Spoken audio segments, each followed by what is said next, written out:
तो हम बात कर रहे थे नॉर्मल कांटेक्ट फोर्स की और नॉर्मल रिएक्शन, ये सब एक ही चीज के नाम है। इसके अंदर हम कह रहे थे कि कभी भी कोई ऑब्जेक्ट जो है वो किसी सरफेस से कांटेक्ट में आता है, यानी किसी सरफेस पे किसी ऑब्जेक्ट को रखते हैं, तो क्या होता है, एक रिएक्शन फोर्स आती है। रिएक्शन फोर्स क्या है, एवरी एक्शन है इक्वल टू ऑपोजिट रिएक्शन वाली बात नहीं है ये, उसके अलावा एक रिएक्शन फोर्स है। ठीक है, बताऊंगा मैं क्या डिफरेंस होता है दोनों में। अभी मैं फिलहाल इसको एक्सप्लेन करता हूँ। अगर मैं वर्कशीट शेयर करता हूँ आप लोग के साथ, तो फिर मैं बताता हूँ कि ये कौन सी नॉर्मल फोर्स होती है। ओके, जैसे for example we have a bench. इस बेंच के ऊपर मैंने एक कोई ऑब्जेक्ट रख दिया ऑफ मास m। ठीक है, अब ये बेंच है, ये बेंच की सरफेस है। थोड़ी सीधी बना देते हैं भाई। ये बेंच की सरफेस है, इस पे मैंने कोई ऑब्जेक्ट रख दिया, कोई भी वेट ला के रख दिया। इसका मास m है, इसका वेट mg होगा। ठीक है, अब क्या वो ऑब्जेक्ट जैसे ही सरफेस पर रखा मैंने, तो ये सरफेस ऑब्जेक्ट के ऊपर एक फोर्स लगाएगी। क्यों? क्योंकि देखो ये मास m वाला जो ऑब्जेक्ट है, इसका एक वेट होगा। हमने पीछे पढ़ा है वेट क्या होता है, W equals to m into g. Okay, weight का फॉर्मूला है m into g, that is mass into acceleration due to gravity. सही है, तो ये इसका एक वेट है, और वेट क्या है, वेट फोर्स है। वेट क्या है, फोर्स। कौन सी फोर्स है भाई, जिस फोर्स से अर्थ जो है वो किसी भी ऑब्जेक्ट को अपने सेंटर की तरफ अट्रैक्ट करती है। ठीक है, तो ये ऑब्जेक्ट अगर मैंने यहाँ रखा है, तो ये अपने वेट की इक्वल फोर्स लगा रहा होगा नीचे इस टेबल पे। ठीक है, इस बेंच पे। तो इसकी सरफेस इसके ऊपर एक रिएक्शन फोर्स लगा रही होगी। इसे हम आर भी कहते हैं या एन भी कहते हैं। एन क्यों कहते हैं, क्योंकि नॉर्मल कांटेक्ट फोर्स है। नॉर्मल कांटेक्ट फोर्स क्यों है, देखो इसके वर्ड में कैच है नॉर्मल का। ठीक है, हमेशा याद रखना, ये कोई आम मतलब बिल्कुल ही कोई सिंपल काइंड ऑफ फोर्स नहीं है। किसी भी फोर्स को आपने नॉर्मल कांटेक्ट फोर्स नहीं कहना है। नॉर्मल कांटेक्ट फोर्स वो फोर्स होती है जो आपकी सरफेस से नॉर्मल हो। सरफेस से नॉर्मल क्या, अगर आपने मैथ्स में कभी पढ़ा हो, तो नॉर्मल हम कहते हैं 90 डिग्री को। किसी ने सुना है कभी नॉर्मल या परपेंडिकुलर? परपेंडिकुलर तो सुना होगा, नॉर्मल कम सुना होगा। नॉर्मल और परपेंडिकुलर 90 डिग्री को कहते हैं। ठीक है, तो हो क्या रहा है कि भाई ये जो सरफेस है ना, ये हमेशा अपने ऑब्जेक्ट के ऊपर परपेंडिकुलर फोर्स लगाएगी। ठीक है, ये सरफेस सॉरी, एक सेकंड, सरफेस यहाँ है, तो इससे 90 डिग्री पे फोर्स यहाँ होगी। ये फोर्स और सरफेस के बिटवीन एंगल कितना बन रहा है, 90 डिग्री। अगर यहाँ दिखाऊं मैं, ये सरफेस है, इसका वेट यहाँ है W, और ये सरफेस से 90 डिग्री पे ये फोर्स होगी, जिसे हम N से रिप्रेजेंट करें, नॉर्मल कॉन्टैक्ट फोर्स। तो सरफेस और इस फोर्स के बिटवीन एंगल कितना हुआ, 90 डिग्री का एंगल हुआ। ठीक है, तो इसलिए इसको हम नॉर्मल कॉन्टैक्ट फोर्स कहते हैं। अच्छा, इसका एक और केस बता देता हूँ भाई। अब समझो मेरे पास सरफेस है ये, जो कि स्लांट है, एंगल पे ऑब्जेक्ट है, ये ऑब्जेक्ट है, ऑब्जेक्ट ये है किसी स्लांट सरफेस पे, इंक्लाइंड सरफेस पे। ठीक है, स्ट्रेट सरफेस पे नहीं है। सरफेस कौन सी है भाई, सरफेस ये है, ये सरफेस है ना, इसके ऊपर मैंने ये ऑब्जेक्ट रख दिया है ऐसे। तो अब देखो वेट हमेशा कहाँ होगा, वेट तो जमीन की तरफ होगा ऐसे। लेकिन नॉर्मल कांटेक्ट फोर्स अब यहाँ नहीं होगी, वेट के ऑपोजिट नहीं होगी। ठीक है, अक्सर स्टूडेंट्स कंफ्यूज क्या हो जाते हैं, गलती करते हैं, वो समझते हैं कि नॉर्मल कांटेक्ट फोर्स हमेशा वेट के ऑपोजिट डायरेक्शन में होती है। ऐसा नहीं है, नॉर्मल कांटेक्ट फोर्स का वेट से कोई ताल्लुक नहीं है। नॉर्मल कांटेक्ट फोर्स का ताल्लुक है सरफेस से। तो क्योंकि सरफेस यहाँ है ना, सरफेस हमारी यहाँ है, तो इससे नॉर्मल होगी फोर्स, इससे नॉर्मल कहाँ होगी, यहाँ होगी 90 डिग्री। 90 डिग्री बनाना है ना, कलर दूसरा यूज कर लेता हूँ ताकि कंफ्यूज ना हो तुम लोग। एंगल बन गया 90 डिग्री का। ठीक है, क्योंकि सरफेस ये है, तो इस सरफेस से 90 पे ये फोर्स होगी। सही है, तो normal contact force is the force which is always normal या परपेंडिकुलर और at 90 degree to the surface. Okay, यहाँ तक क्लियर है नॉर्मल कॉन्टैक्ट फोर्स का कॉन्सेप्ट? ओके, इसको कभी भी कंफ्यूज मत करना कि वेट के ऑपोजिट है। वेट के ऑपोजिट लकीली आ जाता है जब आपकी सरफेस स्ट्रेट हो। स्ट्रेट होगी तो ये ऑब्जेक्ट रखा आपने, वेट नीचे, और सरफेस यहाँ है तो इसका परपेंडिकुलर ऊपर होगा, तो जो वेट के ऑपोजिट आगे इत्तेफाक से। लेकिन ये रूल नहीं है, ठीक है। अगर सरफेस स्लांट है तो नॉर्मल कॉन्टैक्ट फोर्स दूसरी जगह हो जाएगी। उस्मान, समझ नहीं आया? जरा कंफ्यूजन क्या है बताओ मुझे। माइक अपना अनम्यूट करो, बताओ क्या कंफ्यूजन हो रही है।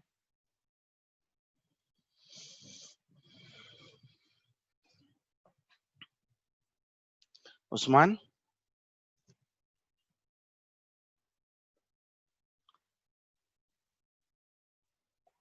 हेलो उस्मान,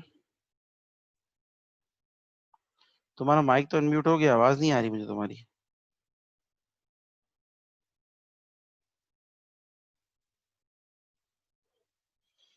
उस्मान, बेटा चैट पे लिख दो अगर माइक काम नहीं कर रहा तो।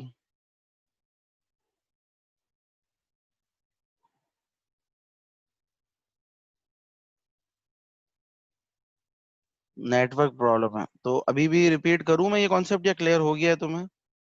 क्योंकि मैसेज तुम्हारा थोड़ा पहले का है ना।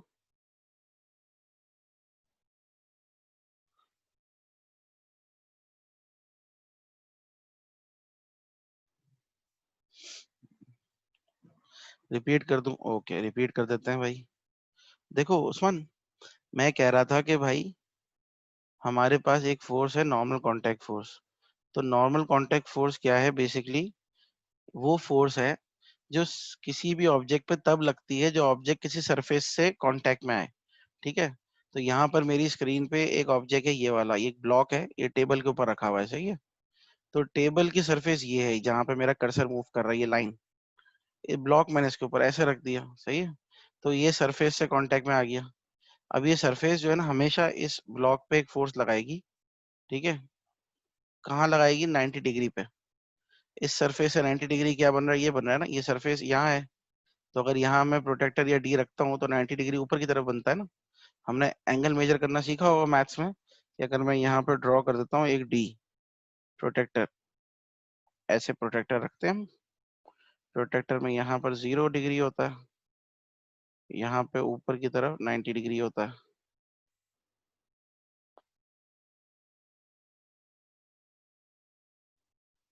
तो 90 को हम नॉर्मल भी कहते हैं, परपेंडिकुलर भी कहते हैं। तो मैंने ये कहा कि भाई कोई भी ऑब्जेक्ट जब कभी किसी सरफेस पे आता है तो सरफेस उस पे 90 डिग्री पे एक फोर्स लगाती है। उस फोर्स को कहते हैं हम नॉर्मल कांटेक्ट फोर्स, ठीक है। अब यहाँ इत्तेफाक क्या हो रहा है? यहाँ पर ये normal contact force opposite to weight आ रही है। वेट क्या है? वेट ऑलवेज, वो वेट की डायरेक्शन क्या है? It always acted towards the centre of the earth, ठीक है। तो अर्थ तो नीचे होती है ना हमारी, सेंटर ऑफ अर्थ नीचे की तरफ है, तो वेट नीचे होगा, नॉर्मल कांटेक्ट फोर्स ऊपर। यहाँ पर इसलिए है क्योंकि सरफेस यहाँ है 0 डिग्री पे, तो नॉर्मल कांटेक्ट यहाँ है 90 डिग्री पे। लेकिन मैंने इसकी एग्जांपल क्लियर करने के लिए एक दूसरी सरफेस बनाई, और मैंने कहा कि ये दूसरी सरफेस, अब ये क्या है? ये एक इंक्लाइंड सरफेस है। इंक्लाइंड को क्या कहते हैं? एक स्लांट सरफेस, एक स्लोपी सरफेस है। स्लोप बना दिया मैंने, रैम्प बना दिया, ठीक है। इस पे मैंने ऑब्जेक्ट को रख दिया, ये एम मास है इसका। अब इसका वेट तो वही होगा हमेशा, नीचे की तरफ, जहाँ पे अर्थ का सेंटर है, यहाँ पर, ये सही है। लेकिन नॉर्मल कांटेक्ट फोर्स अब जो है हमारी वेट के ऑपोजिट, यानी कि यहाँ नहीं होगी, इस डायरेक्शन में नहीं होगी। एंड नॉर्मल कांटेक्ट फोर्स यहाँ नहीं होगी, ये ऑपोजिट टू वेट नहीं होगी। क्यों? क्योंकि नॉर्मल कांटेक्ट फोर्स का ताल्लुक वेट से नहीं है, वेट के ऑपोजिट नहीं होती। लॉजिक ये नहीं है। लॉजिक क्या है? नॉर्मल कांटेक्ट फोर्स सरफेस से 90 डिग्री पे होगी। तो सरफेस तो मेरी यहाँ है, ये रही। तो अगर मैं अपना डी यहाँ बनाता हूँ ऐसे, तो मेरी अगर ये 0 डिग्री है तो ये मेरा 90 डिग्री होगा यहाँ पर। तो यहाँ मेरी नॉर्मल कांटेक्ट फोर्स होगी 90 डिग्री पे, ठीक है। ये कॉन्सेप्ट क्लियर हुआ अब उस्मान?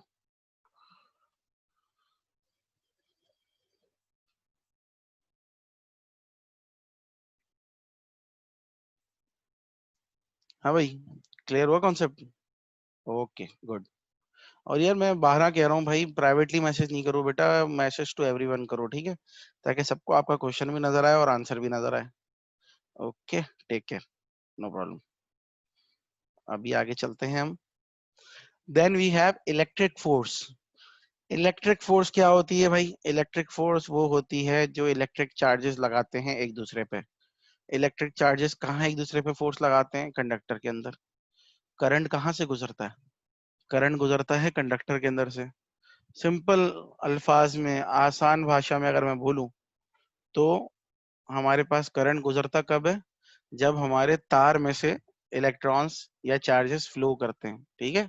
यही करंट की डेफिनेशन है ना, कि the number of charges passing through a conductor in 1 second, that is called electric current. तो इलेक्ट्रिक करंट कब गुजरेगा? जब बहुत सारे, जितने नंबर ऑफ इलेक्ट्रॉन्स गुजरेंगे किसी कंडक्टर में से, वो कब गुजरेंगे? जब एक इलेक्ट्रॉन दूसरे पे, दूसरा तीसरे पे, तीसरा चौथे पे, और एक दूसरे पे फोर्स लगाते हुए आगे जाएंगे। तो उस फोर्स को हम कहते हैं इलेक्ट्रिक फोर्स। वो कहाँ से आती है ये हम चैप्टर में पढ़ेंगे जब हम इलेक्ट्रिसिटी पढ़ेंगे, ठीक है। लेकिन उस फोर्स को हम इलेक्ट्रिक फोर्स कहते हैं, जो कब आती है? पुश और पुल बिटवीन इलेक्ट्रिक चार्जेस, ठीक है। सब इलेक्ट्रिक चार्जेस एक दूसरे पे पुश या पुल लगाएंगे तो उसे इलेक्ट्रिक फोर्स कहते हैं।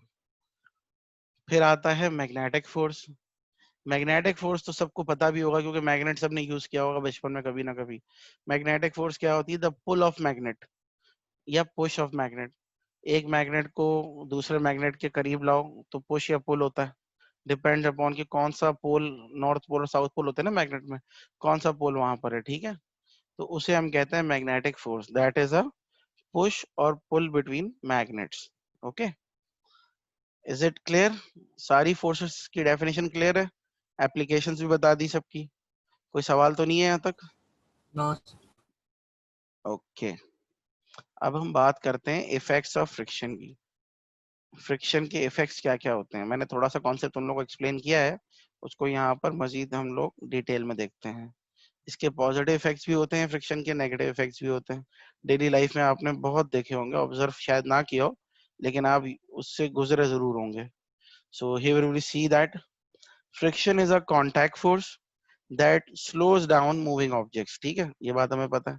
फ्रिक्शन ऑपोजिंग फोर्स है, कॉन्टैक्ट फोर्स है, स्लो डाउन करती है मूविंग ऑब्जेक्ट्स को, ठीक है, रफनेस, रफ सरफेसेस पे। Friction has both positive and negative effects. पहले नेगेटिव पढ़ लेते हैं ताकि आखिर में पॉजिटिव पढ़ के खुशी हो। नेगेटिव क्या है भाई? Force of friction causes wear and tear in moving parts of machine. Example है कि भाई जो फ्रिक्शन ज्यादा होगी किसी मशीन के पार्ट्स में, तो उसमें वेयर एंड टेयर ज्यादा होगा। वेयर एंड टेयर मतलब टूट फूट ज्यादा होगी, जल्दी खराब हो जाएंगी पार्ट्स। फॉर एग्जाम्पल, जैसे मैंने एग्जाम्पल दी थी साइकिल की चेन की, अगर उसके अंदर फ्रिक्शन ज्यादा हो जाएगी वक्त के साथ साथ, उसकी यानी कि ऑयलिंग ऑयलिंग खत्म हो गई, रफ हो गई सरफेस, ठीक है, तो क्या होगा? आप जोर लगाएंगे लगाएंगे वक्त आएगा चेन टूट जाएगी, क्योंकि उसमें इतनी फ्रिक्शन आ जाएगी कि ऑपोजिंग फोर्स ज्यादा हो जाएगी आपकी फोर्स से, तो वो ऑब्जेक्ट जो चेन है वो बेयर नहीं कर पाएगी, उस फोर्स को, टूट जाती है, ठीक है। इसी तरह एग्जाम्पल, जैसे आपके घर की मोटर है पानी की, वो चलती है पुली पे, बेल्ट पे, ठीक है, तो वो अगर वहां फ्रिक्शन ज्यादा है तो वो बेल्ट टूट जाती है, ठीक है। या फिर फॉर एग्जांपल आपके टायर्स हैं, खैर टायर्स तो पॉजिटिव इफेक्ट में आएंगे, वो मैं बाद में डिस्कस करता हूँ। तो इस तरह से अगर मैं एग्जांपल दूं ब्रेक्स की, ब्रेक्स हैं आपके, जैसे वो आप लगाते हो, अगर ब्रेक शू खराब हो जाते हैं गाड़ी के, बाइक के, साइकिल्स के, तो उसमें से एक आवाज आना शुरू हो जाती है एक टाइम के बाद, जब वो खराब हो जाते हैं, उनकी अंदर स्मूथनेस नहीं रहती, ठीक है, तो वो बड़ी एक विसल सी साउंड मारते हैं। क्यों? क्योंकि उसके अंदर बेसिकली हाई फ्रिक्शन पैदा हो जाती है। फ्रिक्शन ज्यादा होती है तो क्या होता है? रिवर्स फोर्स लगती है, ठीक है। फ्रिक्शन की वजह से चीजें टूटने लग जाती हैं। ये वेयर एंड टेयर और मशीनिंग पार्ट्स है। कोई भी मशीन होती है, हम क्या करते हैं? उसकी मेंटेनेंस करते हैं ना, सुना होगा। मशीन की मेंटेनेंस होती है, क्यों होती है? क्योंकि भाई उसके अंदर जो जो एरियाज में जहाँ जहाँ फ्रिक्शन हाई होती है ना, हम वहां पर क्या करते हैं? ऑयलिंग करते हैं। मैंने बात की थी लुब्रिकेंट्स यूज करते हैं। लुब्रिकेंट्स क्या होते हैं? जो चिकनाहट पैदा करते हैं, ठीक है। तो सबसे बेस्ट लुब्रिकेंट क्या है? ऑयल है। हम ऑयल यूज करते हैं तो क्या होता है? फ्रिक्शन कम हो जाती है। एक एग्जाम्पल है, मतलब डेली लाइफ की बड़ी नॉर्मल सी एग्जाम्पल, अगर कभी देखा हो, कभी कभार होता है कि रिंग वगैरह जो पहनते हैं, ज्यादातर फीमेल्स पहनती हैं, तो वो क्या होता है? अक्सर कभी रिंग फंस जाती है फिंगर में, तो भी लोग क्या करते हैं उसको, ये ना, लुब्रिकेंट जैसे वैसलीन वगैरह लगा लेते हैं, कोई कोल्ड क्रीम लगा लेते हैं, ताकि वहां पर रफनेस खत्म हो जाए, स्मूथनेस आ जाए, तो वो इजीली निकल आती है। तो ये फ्रिक्शन को ओवरकम करने के तरीके होते हैं लुब्रिकेंट्स यूज करने के। Force of friction reduces the engine power. Engine power की बात करता हूँ, जैसे अगर मैं गाड़ी की बात करूँ, ठीक है, गाड़ी के इंजन या फिर कोई मैं जनरेटर की बात करूं या किसी मशीन फैक्ट्री की मशीन की बात करूं, तो क्या होगा कि इसमें मूवमेंट होगी। ठीक है, अगर फ्रिक्शन ज्यादा होगी तो क्या होगा, हमें ज्यादा फोर्स लगानी पड़ेगी इंजन की तरफ से, ताकि वो फ्रिक्शन को ओवरकम करे। जैसे मैंने साइकिल की बात की कि यार आपकी क्या हो रही है, फ्रिक्शन बढ़ रही है, तो आपको पेडल बहुत जोर से पुश करना पड़ रहा है, आपको थकावट महसूस हो रही है ना। इसके अगेंस्ट अगर आप क्या करो, आप ऑयलिंग कर दो चेन की, तो बहुत इजीली पेडल्स मूव कर जाएंगे, आपको ज्यादा फोर्स नहीं लगानी पड़ेगी। तो क्या हो रहा है, इंजन पावर, यहाँ पे इंजन क्या है, यहाँ पर साइकिल में तो आप खुद हो ना इंजन, गाड़ी और बाइक में क्या होता है, इंजन लगे हुए होते हैं, तो इंजन की पावर ज्यादा यूज होती है। ठीक है, अगर फ्रिक्शन ज्यादा हो तो friction reduces the engine power, ज्यादा पावर जो है आपको लगानी पड़ती है, तो उसकी एफिशिएंसी रिड्यूस होती है इंजन की। पॉजिटिव इफेक्ट्स, पॉजिटिव इफेक्ट सबसे पहला क्या है भाई, डेली लाइफ में हर वक्त force of friction helps in holding the objects walking on ground. आप चलते हो जमीन पे, तो आप क्या करते हो, आप एक फोर्स लगाते हो, फोर्स लगाते हो फ्रिक्शन को ओवरकम करने के लिए। नेक्स्ट स्टेप, फिर फोर्स लगाते हो, फिर फोर्स लगा, क्योंकि हर स्टेप के बाद फ्रिक्शन आपको कोशिश करती है कि आप अगला स्टेप ना चलो, तो आप फोर्स लगा के अगला स्टेप चलते हो आराम आराम से, तो होल्ड करके आराम से चले जाते हो। सोचो, एग्जाम्पल है, एक बार कंसिडर करो, अगर फ्रिक्शन ना हो तो जैसे ही आपने पाँव मारा एक बार, आप चलते चले जाओगे, ऐसे स्लिप होते हुए जाओगे। ऐसे नहीं कार्टून में होता है अक्सर, एक पाँव मारते तो जोर से रोल होते हुए जाके दीवार पर टंग जैसे करके सर, टकराया। जैसे सर जब हम लोग है ना फ्लोर के ऊपर है ना वो सर्फ वाला पानी फेंक दें तो फ्रिक्शन कम हो। वेरी गुड, बिल्कुल। कभी कहीं फर्श धुल रहा होता है, कभी घर में सफाई हो रही हो, तो अम्मी कहती है ना यहाँ से नहीं गुजरना, स्लिप हो जाओगे। तो वो क्या होता है, वो ऐसे होता है ना कि वहां पर लुब्रिकेंट आया था ना, पानी आया था, तो सरफेस स्मूथ हो जाती है, तो फ्रिक्शन कम हो जाती है, आप पाँव रखोगे स्लिप हो जाओगे। तो यहाँ फ्रिक्शन फायदा दे रही है आपको, कि आपको गिरने से बचा रही है। ठीक है, force of friction helps in stopping the moving vehicles. यहाँ पर क्या है, ये जो मैं भी बात कर रहा था थोड़ी देर पहले, कि मैं टायर्स की बात आगे करूंगा जहाँ पॉजिटिव इफेक्ट आएगा। तो गाड़ी के टायर जितने फ्रिक्शन वाले होंगे, गाड़ी के टायर में जितनी फ्रिक्शन होगी, उतनी गाड़ी आराम से जल्दी रुक जाएगी। ठीक है, आपने कभी टायर किसी ने बाय किए हो, अगर बाय ना भी हो तो देखे हो, तो टायर्स की सरफेस जो होती है, जो टायर जमीन पे जो एरिया उसका कांटेक्ट में आ रहा होता है, सरफेस कहते हैं ना, वो रफ होते हैं, उनके ऊपर ग्रूव्स बने हुए होते हैं, देखा होगा, है ना, रबड़ के ग्रूव्स बने हुए होते हैं। और टायर अगर बहुत ज्यादा यूज हो जाए बहुत टाइम तक, तो जब टायर वाले के पास जाओ, तो टायर वाले क्या कहते हैं कि भाई ये टायर घिस गया है, आप नया टायर ले लो, ये घिस गया है। तो घिस गया का मतलब क्या है, कि उसकी ग्रूव्स जो है ना वो स्ट्रेट हो गए होते हैं, और टायर फ्लैट हो जाता है। जो फ्लैट हो गया टायर, जैसे अक्सर लेमैन टर्म में जो है ना टायर वाले कहते हैं गंजा हो गया टायर।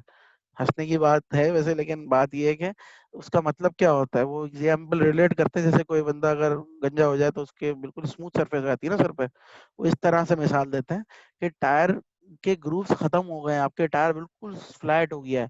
तो जब आप ब्रेक लगाओगे ना, तो टायर सरफेस पे रुकेगा नहीं, रोड से कांटेक्ट में आते हुए टायर की फ्रिक्शन कम हो जाएगी, तो आपकी गाड़ी रुकेगी ही नहीं, आप कोशिश कर रहे हो रोकने की, और वो रुक ही नहीं रहा। ठीक है, क्यों, क्योंकि एक तो रोलिंग हो रही है, रोलिंग में वैसे ही फ्रिक्शन खत्म हो जाती है, दूसरी बात ये कि आपने सरफेस भी स्मूथ कर दी, तो आपकी फ्रिक्शन तो आएगी ही नहीं ना फिर तो। ठीक है, तो जितने ज्यादा हाई फ्रिक्शन वाले टायर होंगे, उतनी ज्यादा अच्छी तरीके से गाड़ी रुक जाएगी। फॉर एग्जाम्पल, अगर एग्जाम्पल देते हैं, अगर कोई मोटरसाइकिल वगैरह चलाता हो, या कोई भी कभी कोई बैठा हो, या किसी से सुना हो बड़े से, कि रोड पे कभी बारिश होने लगती है ना, पानी आ रहा होता है, हल्की हल्की बारिश होती है, तो क्या होता है कि रोड वेट हो जाते हैं, वेट होते हैं तो टायर स्लिप होने का चांस ज्यादा हो जाता है, क्योंकि आप ब्रेक लगाओगे ना तो बाइक रुकेगी नहीं, बल्कि स्लिप करना शुरू कर देगी। स्लिप करेगी तो क्या होता है, मोटर बाइक्स के अंदर तो जाहिर है चार टायर तो नहीं होते कि वो थोड़ी सी हिले और रुक जाए, वो फिर बैलेंस आउट हो जाती है और गिर जाती है। अक्सर आपने एक्सीडेंट्स देखे हो, तो जो ड्रिजलिंग वाली क्या कहते हैं, शावरिंग हो रही होती है ना, ड्रिजलिंग हो रही होती है बारिश से पहले, बूंदाबांदी, उसमें बाइक्स के एक्सीडेंट ज्यादा होते हैं, क्योंकि किसी जगह पे सरफेस वो क्या कहते हैं वेट होती है, किसी रोड पे आपकी ड्राई होती है, तो सही से ब्रेक्स नहीं लगते हैं, और बाइक जो है वो स्किड करके स्लिप कर जाती है। ठीक है भाई, यहाँ तक कोई सवाल?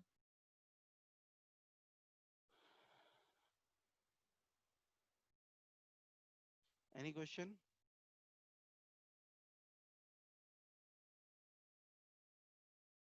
सब कुछ क्लियर है? सर आवाज नहीं आ रही। हेलो, आवाज आ रही है? बहुत कम आ रही। मैं कह रहा हूँ क्लियर हो गया, कोई मसला तो नहीं है? No sir. ओके, तो हमारा बस आज का एक लास्ट टॉपिक है, वो पढ़ के फिर हम क्लास एंड करेंगे। वो है methods of reducing friction. Friction को सर कम करने के। 7 मिनट बाकी है, दूसरी क्लास स्टार्ट हो जाएगी। हाँ बस मैं इसके बाद खत्म कर रहा हूँ ना। वैसे भी यार तुम लोग मेरी क्लास में लेट आए हो, लेकिन मैं किसी और टीचर का हक नहीं मारूंगा अभी। मैं कोशिश करूंगा कि आपका लॉस भी ना हो और वो उनकी क्लास भी टाइम पे स्टार्ट हो। लेकिन 7 मिनट तो दे दो यार, वो तो मेरा राइट है ना भाई। हाँ, ये टॉपिक भी खत्म हो जाएगा इंशाल्लाह, तो हमारी क्लास भी खत्म हो जाएगी, तो मसला नहीं होगा, अधूरा नहीं रहेगा इंशाल्लाह टॉपिक।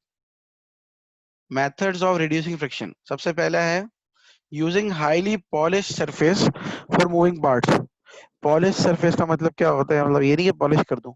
पॉलिश सरफेस का मतलब होता है स्मूथ सरफेस, ऐसी सरफेस जिसपे फ्लिप हो चीज, जिसपे फ्रिक्शन ना हो, ठीक है? तो उसको पॉलिश से भी कर सकते हो, उसको रबिंग से भी कर सकते हो, बफिंग से भी कर सकते हो, ठीक है? और उसके ऊपर क्या हो, फ्रिक्शन ना हो। फ्रिक्शन कहाँ नहीं होती? जो स्मूथ सरफेस होती है। स्मूथ सरफेस कहाँ होती है? जहाँ पर ग्रूव्स नहीं होते, जैसे उसको उर्दू में अगर मैं बात करूँ तो सुराख या खड्डे नहीं होते, ठीक है? बिल्कुल स्ट्रेट प्लेन सरफेस हो, तो आप हाईली पॉलिश सरफेस यूज करोगे तो फ्रिक्शन रिड्यूस हो जाएगी। दूसरी क्या चीज, दूसरा मेथड क्या है? Using a layer of lubricant between moving parts. Lubricant की बात करें, इसमें ऑयल की बात की, पानी की बात की। हमने कहा भाई जब एक सरफेस दूसरी सरफेस पे जा रही है, नहीं एक ऑब्जेक्ट है, वो सरफेस के थ्रू जा रहा है, ठीक है? तो ऑब्जेक्ट और सरफेस के बिटवीन आपने लुब्रिकेंट डाल दिया। That could be any lubricant, oil है, वाटर है, हनी है, ठीक है? तो उसकी वजह से क्या होगा, वो फ्रिक्शन को रिड्यूस कर देगा, ठीक है? क्योंकि स्लाइडिंग क्रिएट करेगा ना। जब स्लाइडिंग क्रिएट होगी तो क्या होगा, फ्रिक्शन रिड्यूस हो जाएगी। Thirdly, using ball bearings to enable surface to roll over. Ball bearings का पता है किसी को? बॉल बेयरिंग्स क्या होती है?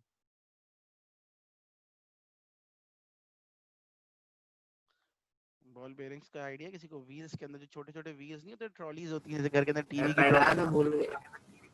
अच्छा, देखो घरों में अगर ट्रॉलीज अगर देखी हो किसी ने, मूविंग ट्रॉलीज, टी ट्रॉलीज होती हैं, टीवी ट्रॉलीज होती हैं, उनके नीचे छोटे छोटे से व्हील्स, टायर्स लगे होते हैं, छोटे छोटे से। वो मूव करने में हेल्प करते हैं। उनके अंदर लगी होती हैं सिल्वर सिल्वर कलर की बॉल्स, ठीक है? अक्सर बच्चों के खिलौनों में भी होती हैं। वो बॉल्स क्या करती हैं, वो रोलिंग फ्रिक्शन क्रिएट कर देती हैं, क्योंकि बॉल का की कम सरफेस आती है ना कांटेक्ट में, बनस्बत एक ब्लॉक के। अगर मैं बॉल को रखूं किसी सरफेस पे और किसी सरफेस पे एक स्क्वायर ब्लॉक रखूं, तो स्क्वायर की ज्यादा सरफेस कांटेक्ट में आएगी और बॉल की एक पॉइंट कांटेक्ट में आएगा ना खाली, बाकी से एरिया तो राउंड होगा, वो हवा में चला जाएगा। तो वो बॉल बेयरिंग्स जो है वो हम यूज करते हैं ताकि रोलिंग फ्रिक्शन क्रिएट हो, यानी कि रोल ओवर हो जाए ऑब्जेक्ट। ऑब्जेक्ट को रोल कराने के लिए हम बॉल बेयरिंग्स यूज करते हैं ताकि इजीली मूव कर जाए, ठीक है? अगर किसी को इसका आइडिया ना हो तो गूगल पे मैं उसकी पिक्चर भी दिखा सकता हूँ, बल्कि दिखाई देता हूँ ना हाथों हाथ।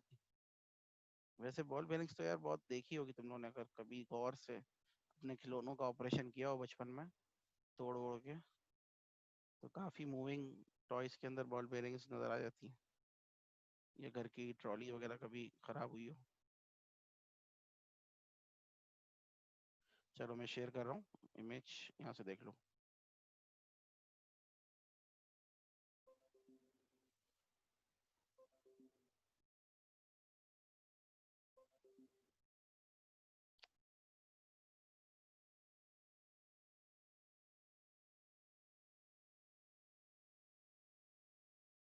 यार ये subscription, okay, here it is. नजर आ रही है बॉल बेयरिंग?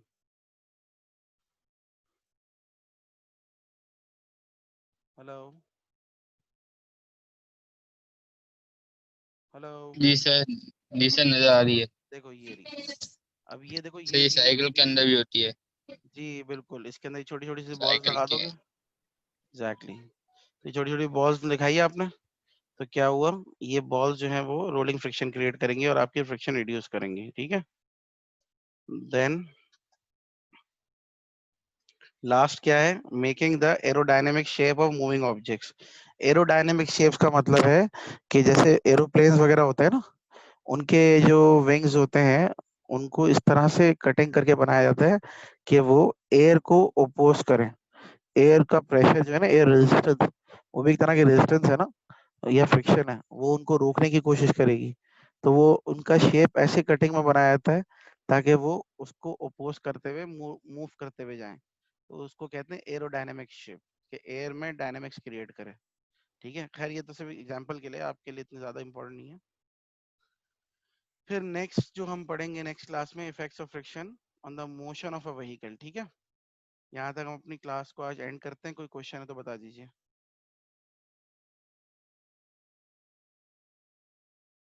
No question?